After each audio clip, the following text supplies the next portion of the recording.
Vamos a aplicar ahora la identidad notable del producto de una suma por una diferencia, es decir, A más B por A menos B, cuyo resultado es el cuadrado del primero menos el cuadrado del segundo. Vamos a aplicar esa identidad notable a nuestro primer ejemplo. Primero vamos a identificar qué es A y qué es B. Para ello, o bien cogemos la suma o bien cogemos la diferencia y vamos a buscar cuál es cada una de las dos expresiones, cuál es A y cuál es B. Por ejemplo, en la suma, A sería la X y la B sería el 1. ¿Vale? Entonces, aplicamos esa identidad notable en este caso y nos quedaría A, es decir, X al cuadrado, menos B, es decir, 1 al cuadrado. Ese producto nos da X cuadrado menos 1. Segundo ejemplo, lo mismo, vuelvo a tener una suma por una diferencia de lo mismo.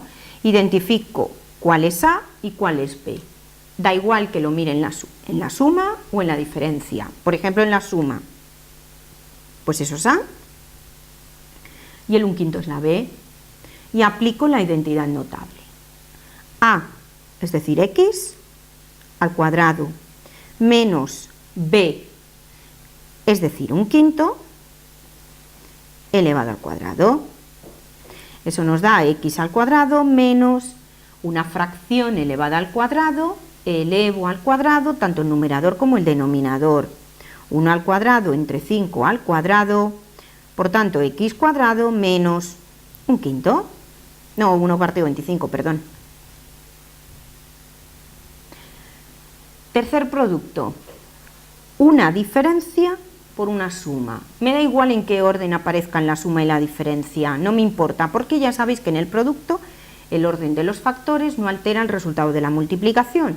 Por tanto, me da lo mismo que primero esté la resta o primero la suma, no hay problema. Busco, por ejemplo, en la suma para ver cuál es A y cuál es B. En la suma, aquí está, la A es el 2X y la B el 1/2. Bueno, pues aplico la fórmula de la identidad notable y eso nos dará A, 2X, todo ello al cuadrado, menos B, 1/2, todo ello al cuadrado. En el producto, para elevar al cuadrado, elevo cada uno de los factores a esa potencia. 2 al cuadrado por X al cuadrado. Y en la división elevo el numerador y denominador a esa potencia. Con lo cual me quedaría como resultado 4X cuadrado menos 1/4.